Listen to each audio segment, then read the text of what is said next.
Okay, you're doing recording. Yep.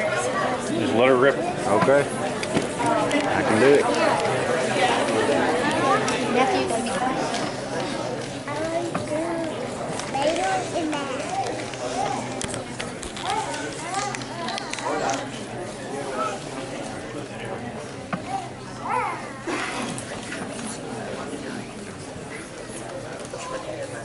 Well, good morning. Can everybody hear me? Yes. Now, this is an interesting handheld mic I have in my hand here. It's not exactly supposed to be a handheld, but it works. Whatever works, right? So, have you had a good morning? Yeah. Yeah? Yeah, well, welcome to Cookeville, Tennessee Tech, the Department of Chemistry. It's a pleasure to welcome you here today. We have a little show for you, some chemistry demonstration, and the Institute of Liquid Nitrogen Ice Cream Experimental Studies. Did I say that right? It's a long name. They're gonna make some liquid nitrogen ice cream for you too. If you've not seen that before, they can just make ice cream in just minutes. It's incredible and it's delicious. My name is Jeff Bowles. I'm the chair of the chemistry department. My role is simple today. It's to say hello and introduce a few people to you.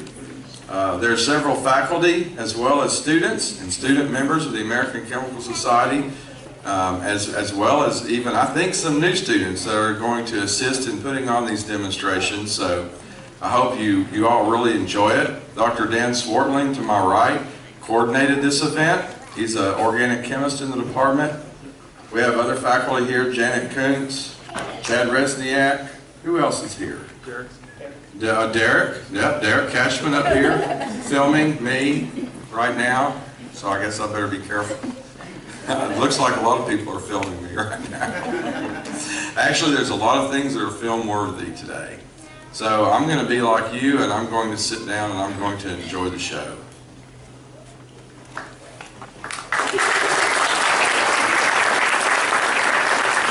Before we get started, Janet Kuntz wants to come up and talk about the 5K race coming up, just briefly. So you want to say some words? So we have a 5K fundraiser to help the student clubs here in the department. We have the American Chemical Society, the ACS Club, the ASBMB, American Society of Biochemistry and Molecular Biology. It's ASBMB's event that they started, and they give the proceeds to help all the clubs here in the department. And they help travel to national meetings, provide outreach activities for the community. There's all kinds of really amazing things that our clubs do with the proceeds from the race. And the race is November the 2nd on Saturday at 10 a.m. Dr. Dan Swartling makes a big boom. It's really exciting for the start. We're having chip timing this year, athletic shirts. Dr. Swartling, Dr. Bowles, a lot of our faculty come out, and Susanna Schizler coming up. She's going to be, come on, let's all give her a round of applause for all the work she does. She has done an amazing job getting sponsors, so we'll have sponsors on the back of the shirt, getting all the volunteers. This will be all the volunteers telling you where to go will be from our chemistry department student organizations. So we really want you to help us spread the word. The price goes up October 2nd, so that's coming up this week. It's going to go from $30 to $35, and then we're going to order our t-shirts October 15th. The race is November 2nd. All the information is at goldenhelix5k.com. Okay, we want to welcome you guys, especially if parents have students that are going to be participating today. I thought we'd start out with the periodic table song. It's one of my favorite songs. This is chemistry. Chemistry is a study of matter and its transformations. We have the biggest cheat sheet in the room you can see on the walls, and it's arranged for a reason, the way it's arranged on the wall. We'll start off with a song, and if you know the words, you can sing along. We'll actually shut the lights off here momentarily.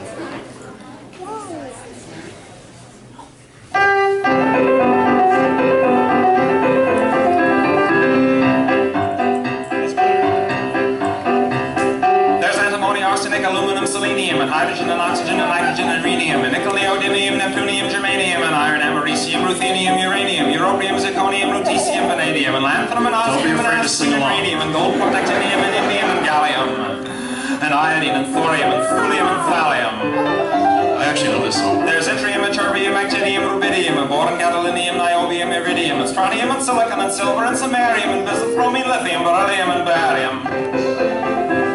You give that to dead chemists. Barium. There's holmium, and helium, and hafnium, and erbium, and phosphorus, and francium, and fluorine, and terbium, and manganese, and mercurium, molybdenum, and magnesium, dysprosium, and scandium, and cerium, and cesium, and lead, praseodymium, and platinum, plutonium, palladium, promethium, potassium, polonium, and tantalum, technetium, titanium, tellurium, and cadmium, and calcium, and chromium, and curium. There's sulfur, californium, and fermium, berkelium, and also mendelevium, einsteinium, nobelium, and argon, krypton, radon, xenon, zinc, and rhodium, and chlorine, carbon, cobalt, copper, tungsten, tin, and sodium.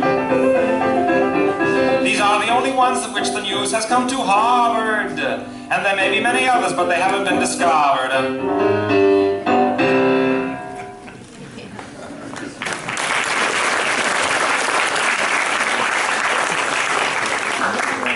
So those are the Lego set, the building blocks of chemistry. We use those routinely to make all kinds of new stuff, things that we can use in everyday life.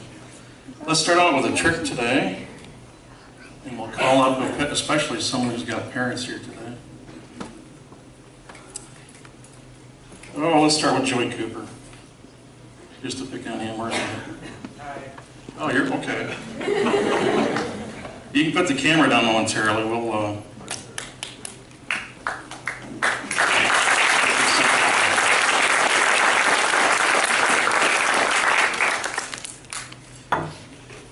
What we're going to do is we're going to take hydrogen peroxide.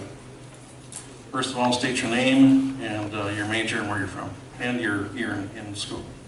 That's awesome. Hi, I'm Joey Cooper. I'm a freshman and I'm a chemistry major. Oh yeah, I'm from Murfreesboro, so that's it. Murfreesboro.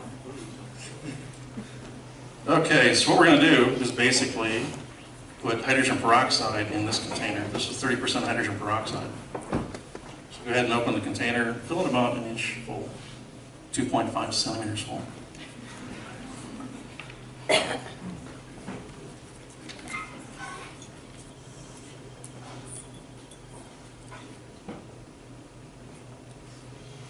.5 centimeters, not millimeters. That's about up to here. Okay. He's a freshman, he doesn't know yet. Keep going. I'll tell you when to stop, how's that? Yeah, that works. A little bit faster. More is better. Yeah, more is better. I'll learn that the hard way. No, not on you maybe, but Okay. Okay. All right, that's probably enough. Okay. So you can probably see some bubbles in here. There's actually oxygen and gas coming off. This actually decomposes over time. Peroxide goes to water and oxygen. It's a very slow reaction. It takes years for this reaction to actually go to completion. And as chemists, oftentimes we're employed not to so much come up with something new, but to produce something we know how to make, but in a shorter period of time. So we want to make this reaction go faster. So we're going to add a catalyst. A catalyst is something that speeds up a reaction without being consumed in the process. This is manganese dioxide. We should tap a little bit in and see what happens. More's better. No, don't listen to him.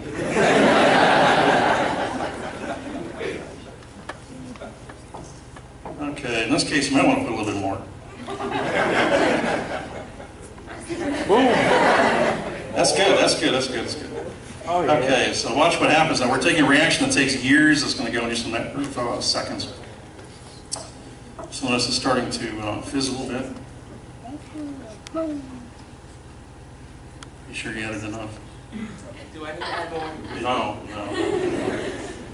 More. It's going, it's going. Once it generates enough heat, it'll actually start doing what it's supposed to, but it's starting to go now. We started off with fairly cold peroxide.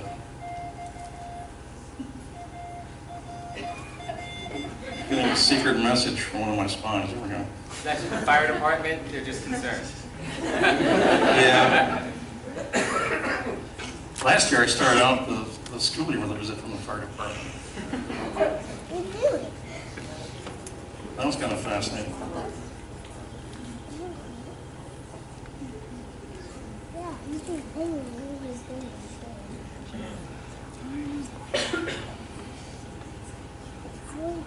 Okay, it's building up some heat now. It's actually starting to go.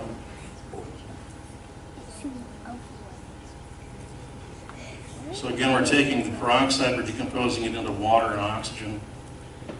And we're taking a reaction that usually takes years, and it's going to go just in a matter of seconds. That's actually just steam and water vapor. That's actually water vapor.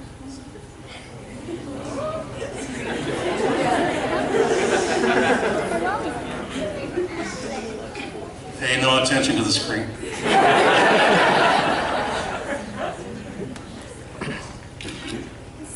Oh, that does look kind of cool. Okay, so he's taking a reaction again that takes years because it's a very slow process. We've speeded it up just a matter of minutes. How can we prove that the catalyst is still present? We said the catalyst speeds up a reaction while being consumed in the process. So how can we prove the catalyst is still here? Put more in, of course. So pour some more in, and we'll see what happens. Well, I stand back this time. Go ahead, go ahead. You have goggles on.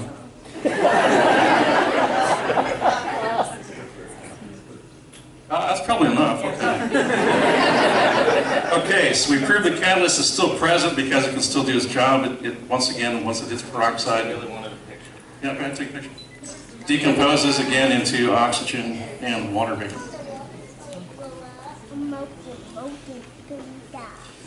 So you're a freshman. Is that your first reaction? Actually, we had some sulfuric acid and sodium carbonate in the lab earlier. So. Okay, I won't ask you how that turned out. Let's give a round of applause for me.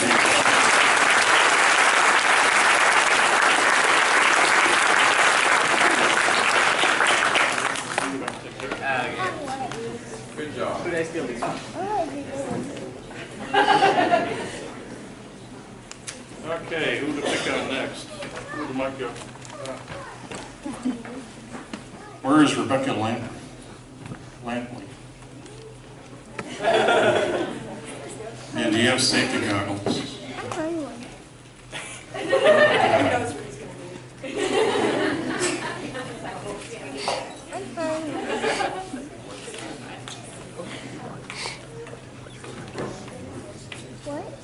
Okay, state your name, your major, the year you go to school, and where you're from.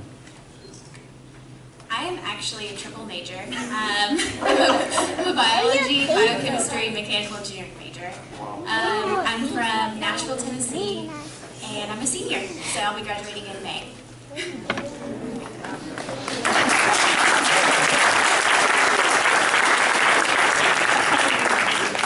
You're a senior? Yes. Then you should know chemistry, right?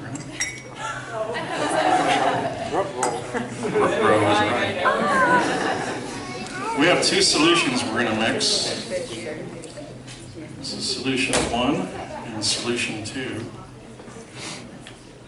What I need you to do is measure out 42 mils of this one. Well, 40. I'm an organic chemist, so if you go for 40, it'll be 42 by the time you get there. We're not known as being very precise people. Although everything we do actually works out. Believe it or not. So about 40 mils. Yeah.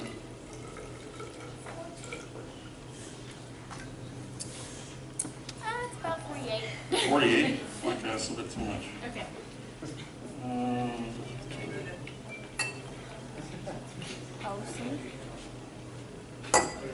No, for this one.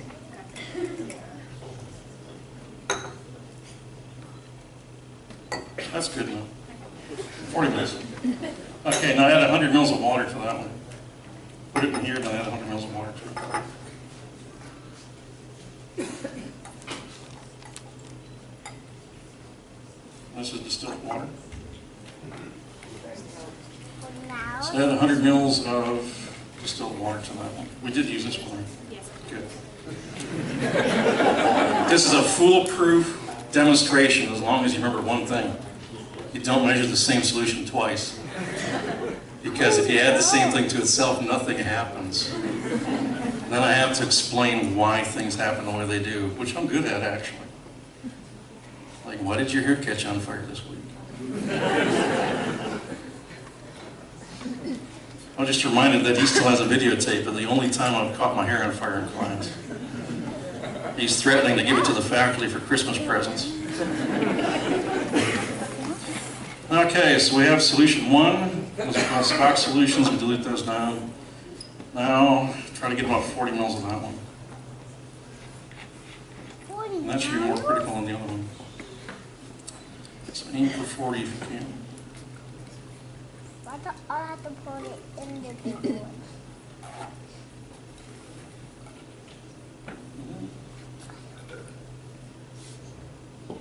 Wow. Exactly. Okay, so put that in here. You must have had a clump recently. Okay. Yes. Now put 150 mils of water into that container.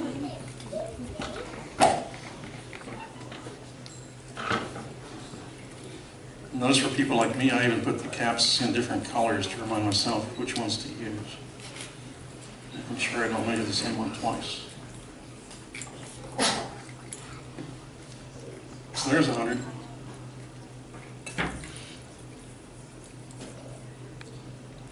And 50 more.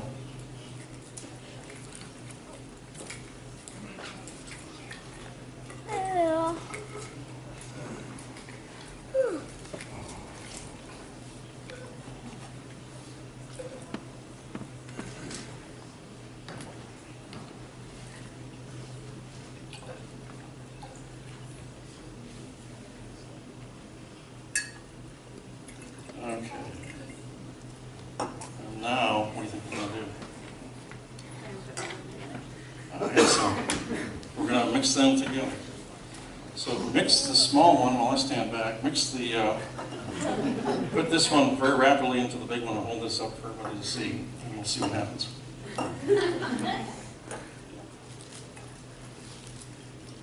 Ooh, that was kind of quick.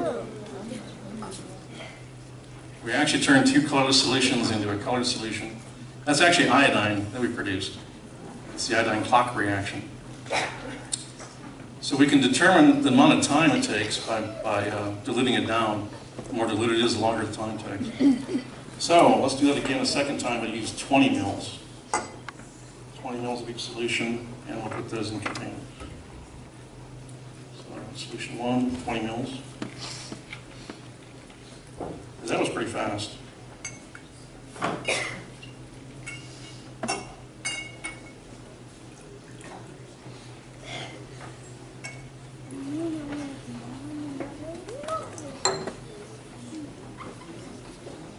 So that was 20 mils, okay. And 150 mils of water.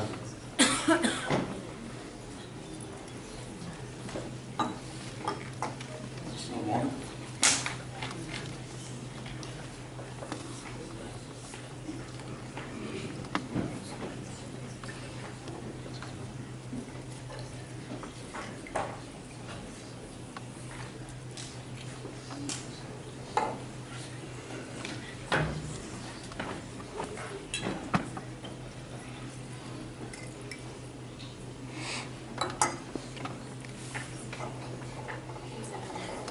Yep, 150.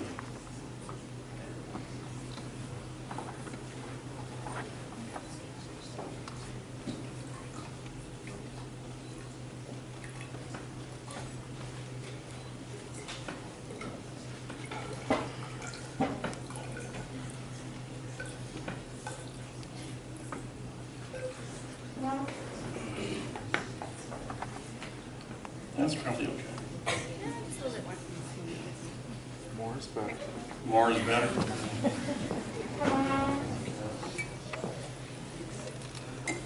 20 mils of bisulfite solution.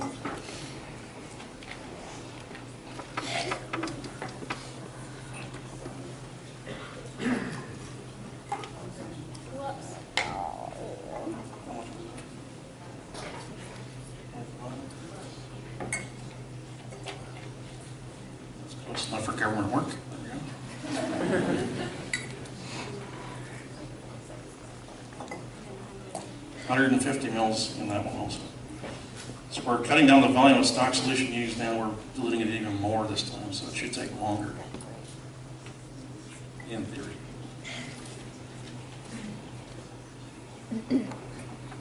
So there's 100.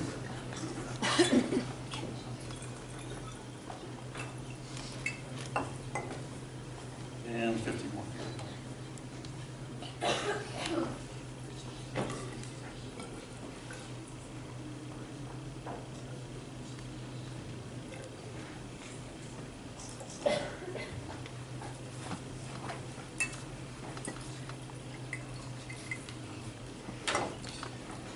Okay, and now, just like last time, pour the small one into the large one and hold it up for all to admire.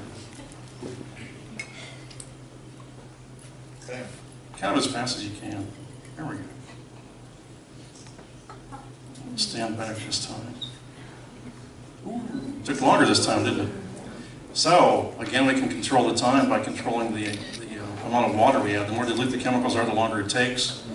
This can go from instantaneous all the way to an hour, depending upon how we dilute it down. It's called the clock reaction because the same chemicals at the same concentration will always change that color in the same time period, number of seconds. So let's give her a round of applause for doing that.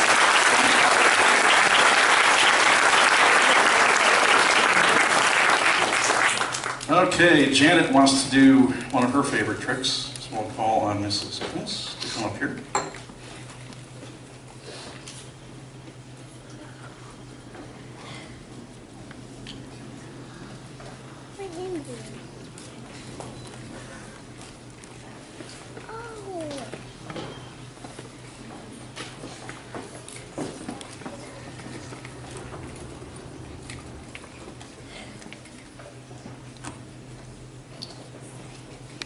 All right, we have, I'll go ahead and let you tell your name and major. I'm Luke Parrish. I'm a pre-med biochemist, and I'm from Waynesboro, Tennessee. And you are a... I'm a freshman.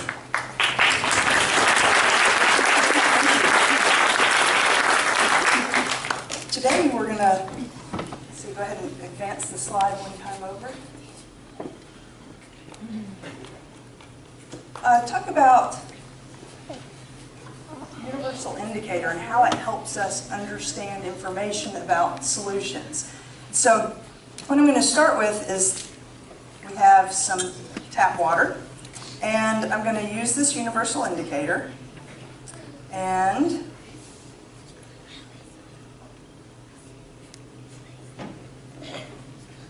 what information can you get from this universal indicator with our tap water? What color do you see? Yeah, so we have a green color. It's not very good for fish. Say it again? It's not very good for fish. Well, it depends on the fish, but green neutral.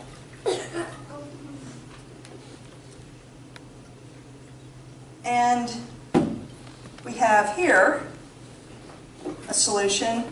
What does this information from our indicator tell us? Yellow. It's yellow, so what does it tell us about the pH? It's acidic. If I add base, so here I have a dilute solution of sodium hydroxide, we're going to get to, let's all watch and see what happens when I add base. Did this one for TTU.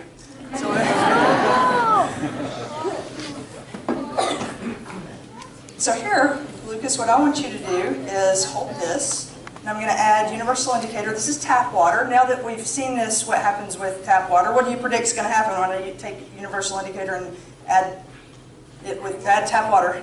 Universal indicator to tap water. Yeah, so let's see.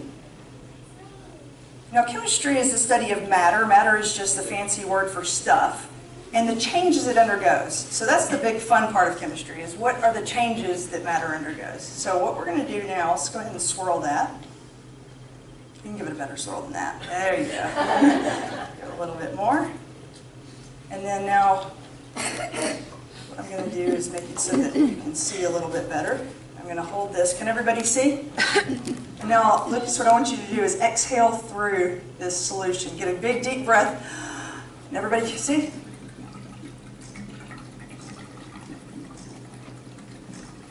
Keep going, keep going. Get another breath. Anything happening? Watch closely. So scientists make good observations and careful observations. What's happening? He's got no arms.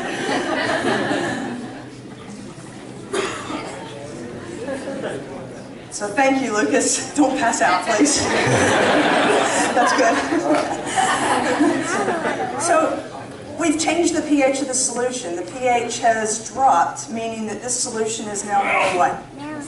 More acidic, right. And so does anybody want to guess why this happened? So I hear a lot of people saying carbon dioxide. Let's test that. Here I have solid carbon dioxide, dry ice.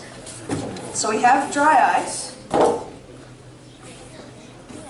incredibly cold. So I'm going to put a glove on. And I'm going to add, Lucas, can you hold this so that we can see?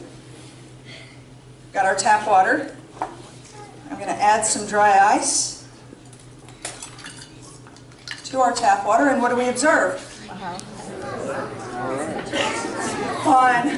Yeah, that's the water vapor condensing above. And what's happened is the carbon dioxide reacts with the water.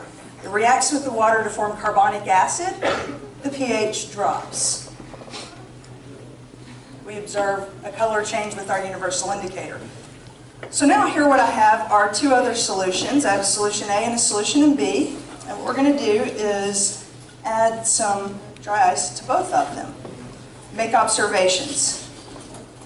So can you all see these two? All right.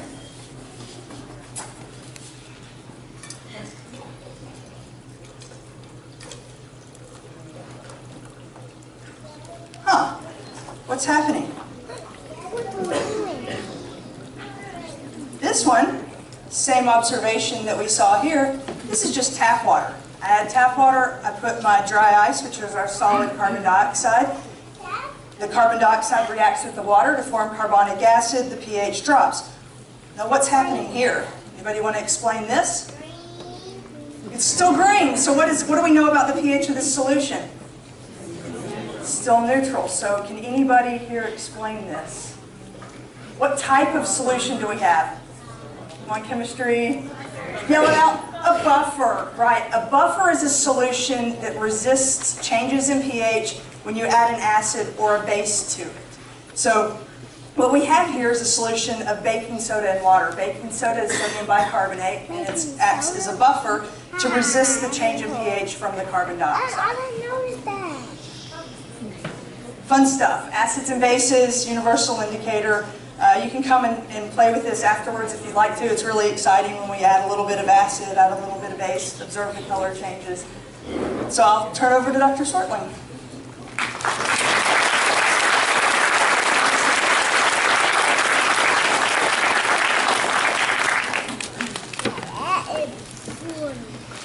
Okay, my favorite person to pick on is who? Ariel? No, I got you down for the next one. My favorite person to pick on is Veronica Sublett. You guys all know that.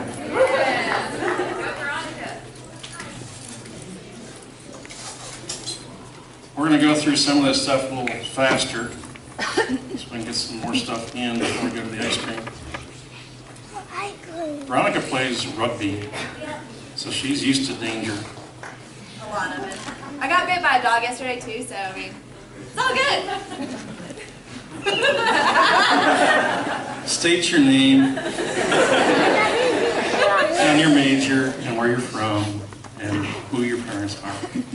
I'm Veronica Sublett. I'm a pure chemistry major. I'm a junior, and I'm from Knoxville. My parents are Jim and Kathy Sublett over there, and then my boyfriend's Shane Breeden. And my grandfather was Dr. Robert L. Sublett. He was head of the chemistry department for several years, so a long time ago though.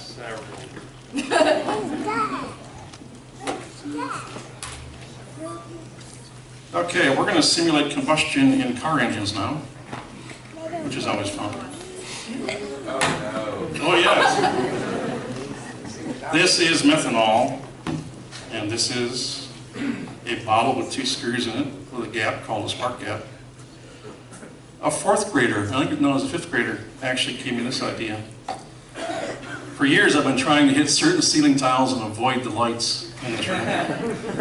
He said, why don't you take a laser pointer so you can actually aim for the tile you want to hit. 5th graders are our future. Some of them are extremely smart. So, I don't know why it took me 18 years to figure this out. But it seems to work fairly well. So, we're going to put some alcohol in here. Okay, give it a good squeeze. What's he doing?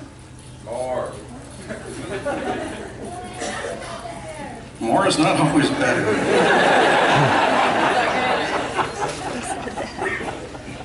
Yeah, that's good enough for me. Okay, now, put a stopper in it. Put it in fairly tight. Now, the reaction, which we could write on the board, is the methanol combines with oxygen to form carbon dioxide and water. It should be spontaneous. Exothermic gives off energy. What do we see? No. Exactly, we see nothing. A future chemist right there. We see nothing because we have to initiate this reaction, just like in your car. We have to initiate this with a spark. You right-handed? Yeah. Okay, you might want to put a glove on. Which hand are you going to hold it with? Yeah, that's a good question. Let's go with the left. With the left? Okay. All right. So we're going to simulate what happens in your car by using the Tesla coil.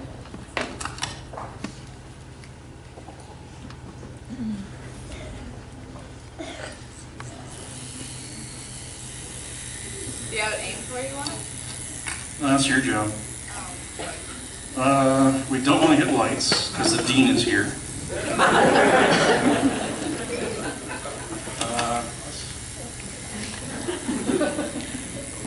This is not guided by wires or the laser.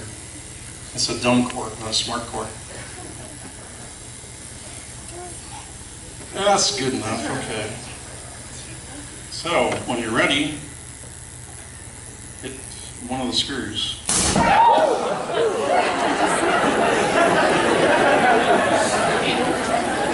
Let's do that again. More is better. We're going to add more alcohol, so add more alcohol. Add more alcohol. That's probably more than enough. Oh, that's way too much. Now, we're scientists.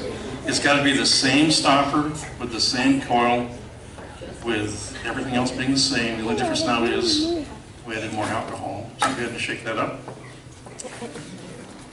Shaken, not stirred, like James Bond. And we know that it's the vapors that actually are doing the reaction, not the liquid. Okay, that should be enough. Okay. So once again, go ahead. We'll stand way over here. What did you do this time? It's your fault.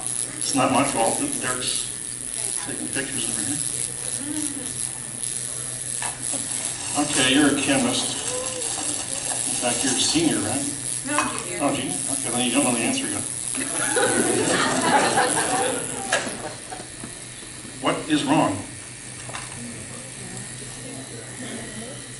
We know we have a spark because you can see the spark.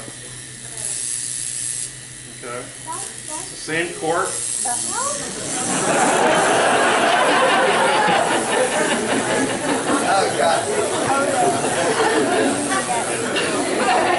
It's the same cork, the same alcohol, everything's the same. What happened this time? Why is it different the second time? No, it's not too much alcohol, but you're getting close. Plenty of alcohol. Not enough oxygen. We used up all the oxygen the first time.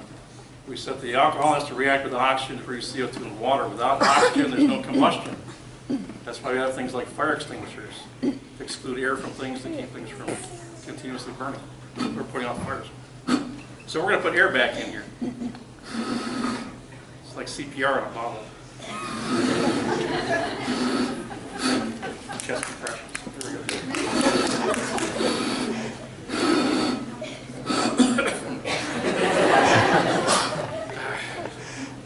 Tastes like vodka. Okay.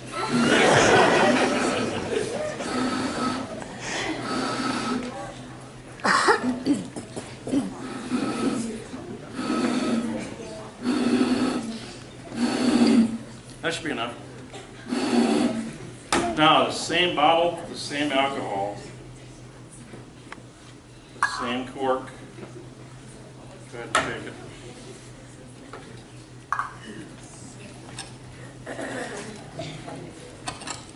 The hypothesis was, without oxygen, there is no combustion. If you're playing along at home, let's see what happens. So, go ahead and do that. Put the coil back on.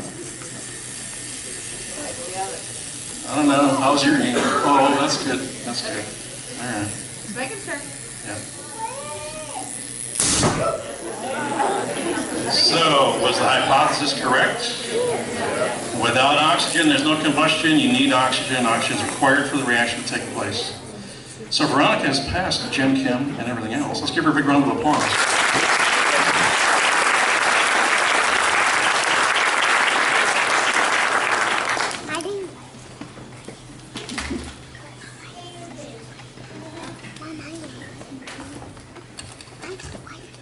Now Ariel can come up.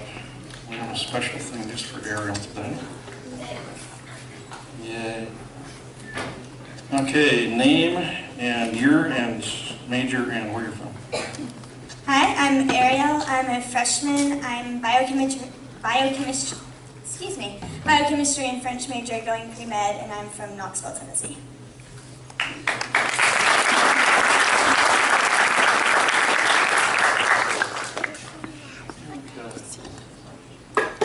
Very quickly, your mission today is to measure out 10 mils of each solution. We're going to put a stopper in here. Are you right-handed? Okay, you're going to put your thumb on the cork and shake this as hard as you can until I say stop. Okay. So 10 mils, you can kind of read it. That's the 10 mil markers right there.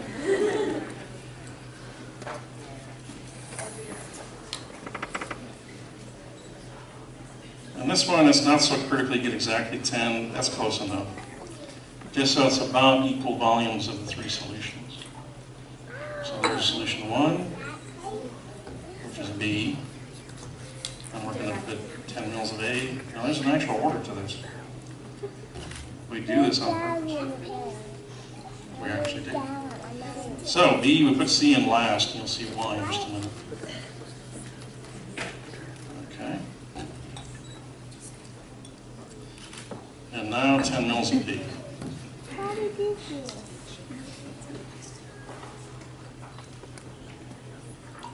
That's good. Okay, go ahead and have that one.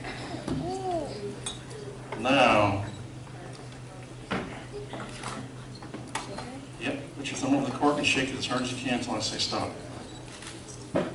While I stand over here. Keep shaking it. Keep shaking it.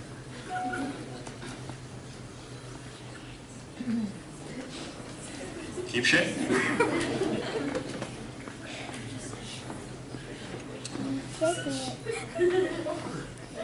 Keep shaking. A little bit harder because you may want to switch hands if you're getting tired. Okay.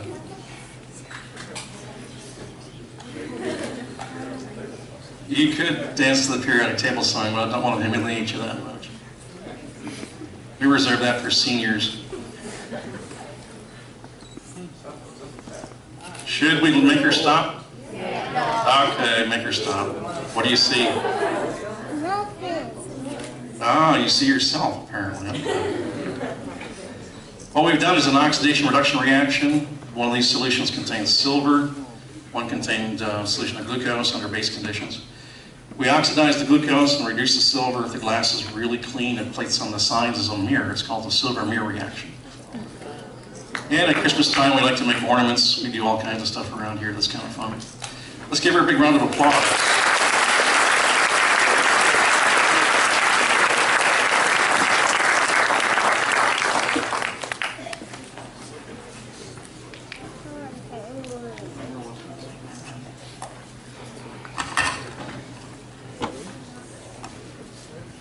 Okay, who haven't I picked down yet? Caleb Ray, is he here? Uh-oh. All right. Let's pick on somebody else, too, at the same time. Bryce Hall. Bryce Hall here. Okay, state your names and your major and the year in school and where you're from. I'm Caleb Ray. I'm a freshman from a little town called Humboldt, Tennessee, right outside of Jackson, and I am a chemistry major with a business concentration. I'm Bryce Hall, and I'm a pharmacy and health science chemistry major, and I'm from here, and I'm a sophomore. Okay, who wants to be the victim and who wants to be the pastor? In other words, who wants to sit on the stool? Neither one of you. Face the audience. Lab coat on. Yeah, you might want to have a lab coat on for this one. Yeah. Yeah. Somebody knows what can happen when this goes wrong. It's only happened once, just like my hair on fire. This is water, distilled water. We're going to pour some into a glass. And just to prove to you it's water, I'm going to pour it back and forth a few times.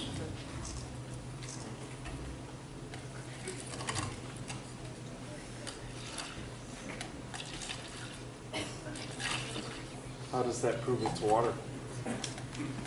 It doesn't, does it? But it proves it's a liquid which flows and adopts the shape of its container. And it was in a jug marked distilled water, which by Tennessee OSHA and EPA regulations has to be properly labeled now. So, good questions. We're going to pour that into a glass. We're going to play a variation of the shell game. Face the audience. And you're going to tell me which cup is it in. 1, 2, or 3.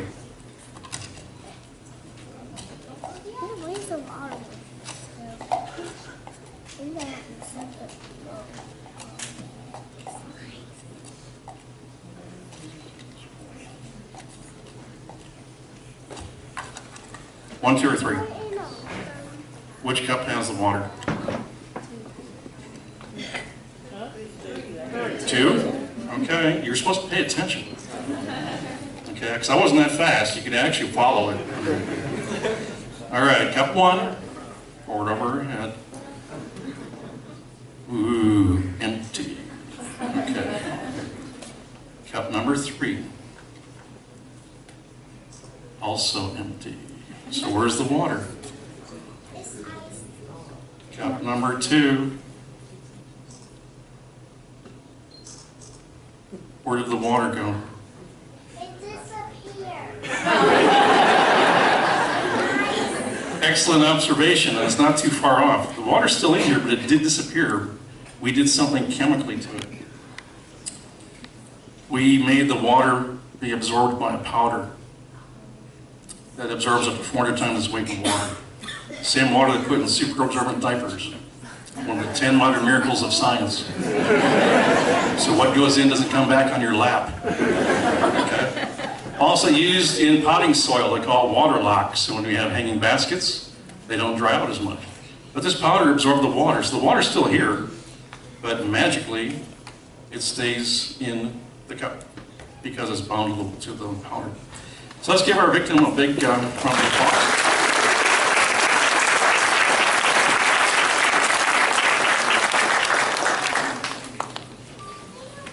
Okay, now it's time for ice cream. We're going to get set up to make ice cream, and then we'll call you down when it's ready. We're going to make 5 gallons of vanilla ice cream. We're going to make a gallon of chocolate mocha, and we're going to make a gallon of peppermint Oreo on that station. So if you've had practice, we need some help down here making ice cream. For those of you that didn't get a chance to do a trick, you can also at this time introduce yourself to the audience and state your major and where you're from. Oh, hi. I'm Alexandra. I'm from Venezuela, and I'm a chemistry major.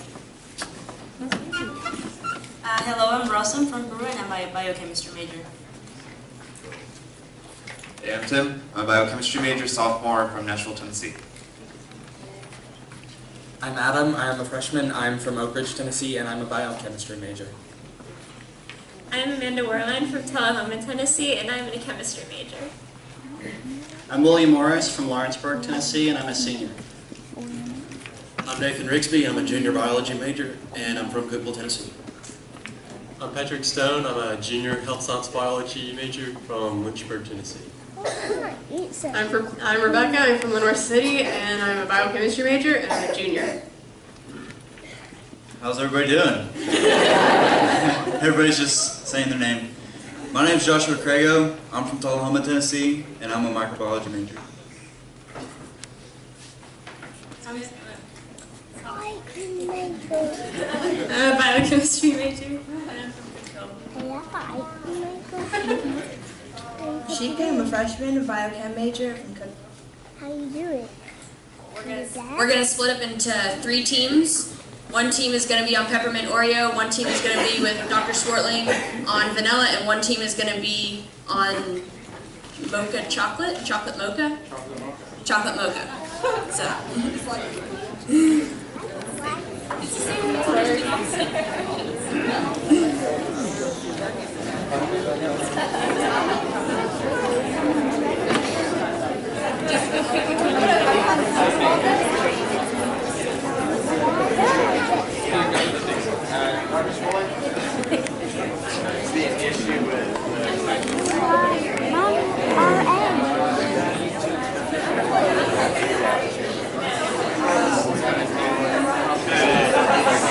Ingredients are next to the recipe.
No,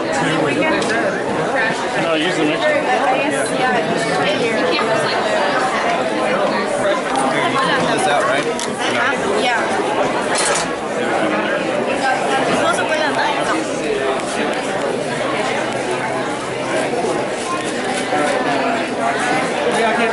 This is the flaming mixer. You just gotta ease it in there. Yeah.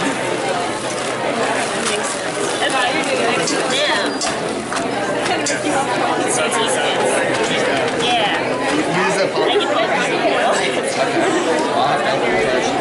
I The trick is you gotta do it with the back of your hand, like right here. People always do it with their knuckles. People always do it with their knuckles, which is fine for like, I guess, covering, but it's... This is the real size.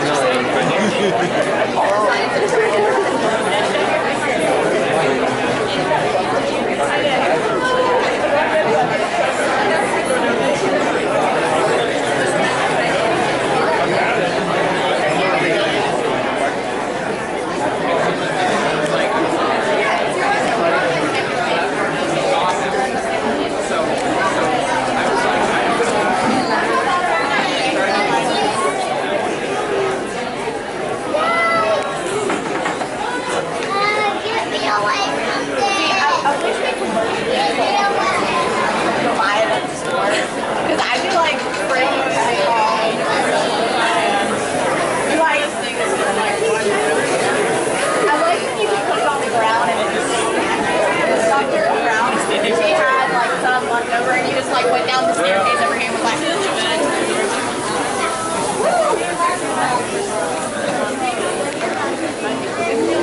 yeah, I'm like,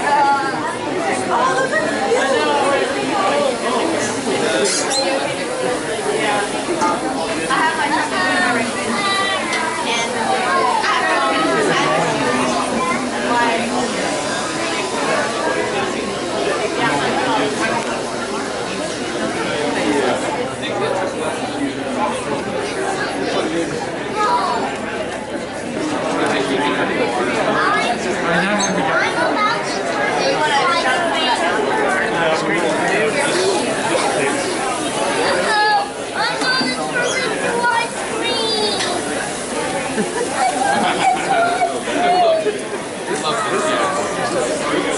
Yeah, I get a 246. That's cool. I'm actually from Clemson, but it's easier. Take this over to that table.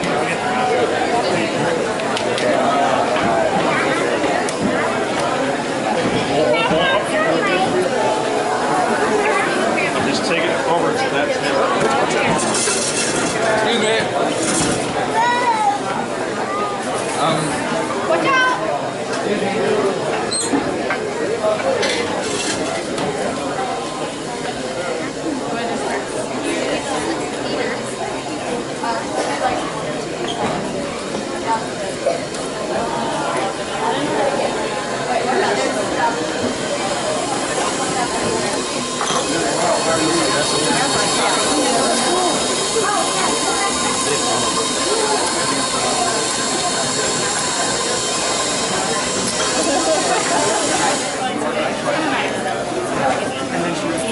Trying to load yourself up with all these things that she doesn't need to do.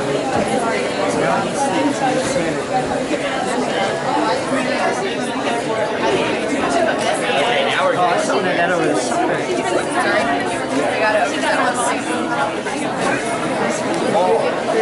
You don't have a summer.